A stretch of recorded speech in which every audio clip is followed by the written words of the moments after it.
समेतु ते विश्वतः सोमरुष्णेऽहं भवावादस्य संगते क्षीरेण स्नापयामि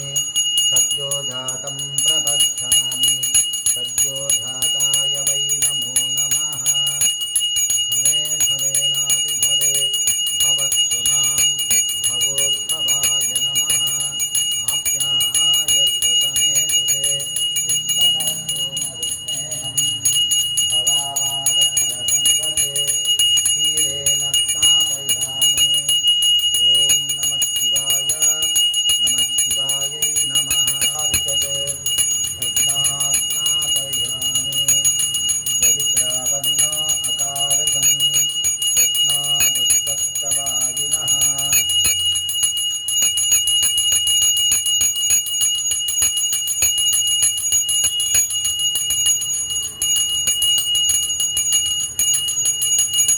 पशूनां पतये नित्यमुग्राय च कपत्तिने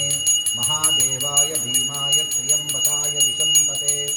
ईश्वराय भगनद्धताय नमः ॐ वृषध्वजाय चण्डाय जटिने ब्रह्मचारिणे नप्तमनाय सलिले ब्रह्मचारिताय ते विश्वमात्मने विश्वसृते विश्वमन्विते दिक्षणे नमस्ते दिव्यसेव्याय प्रभवे सर्वसम्पदम् ॐ नमः शिवाय नमः शिवाय भवति ॐ नमः शिवाय ॐ नमः शिवाय ॐ नमः शिवाय ॐ नमः शिवाय हिरण्यलिंगाय नमः दिव्याय नमः दिव्यलिंगाय नमः भवाय नमः भवलिंगाय नमः शर्वाय नमः सर्वलिंगाय नमः शिवाय नमः शिवलिंगाधोदकस्नानं समर्पयामि ॐ आपोहिष्टामयो भुवः स्थानवोच्छे दधातु न महेरणाय चक्षसे यो वश्यवतनोरसः तस्य भारे तेनः शरीरिव मातरः तस्मारङ्गवान्ते शान्ते शान्तिः विशालां सर्वविद्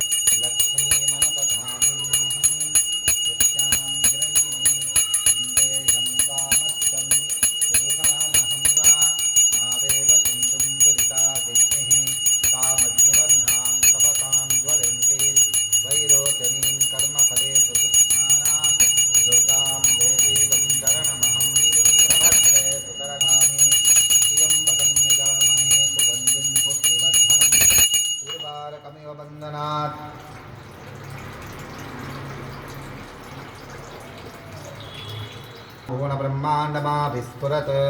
ज्योतिस्फाटिङ्गमौलिविलसत्पूर्णेन्दुवान्तामुतैः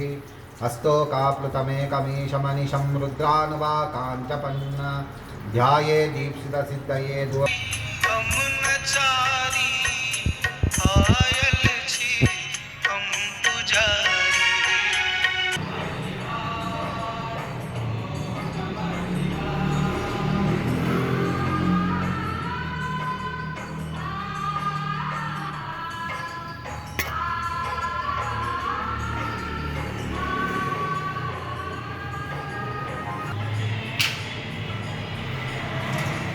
कोमलै शुभै तव पूजां करिष्यामि एकबिल्वं शिवार्पणं कोटिकन्या महादानं तिलपर्वतकोटयः काञ्चनं शीलदानेन एकबिल्वं शिवार्पणकरा नमः ॐ नीललोहिता नमः ॐ शूलापाने नमः ॐ कट्वाङ्गिने नमः ॐ विष्णुवल्लभा नमः ॐ शिपीविष्टा नमः ॐ अम्बिकानाथा नमः ॐ भवा नमः ॐ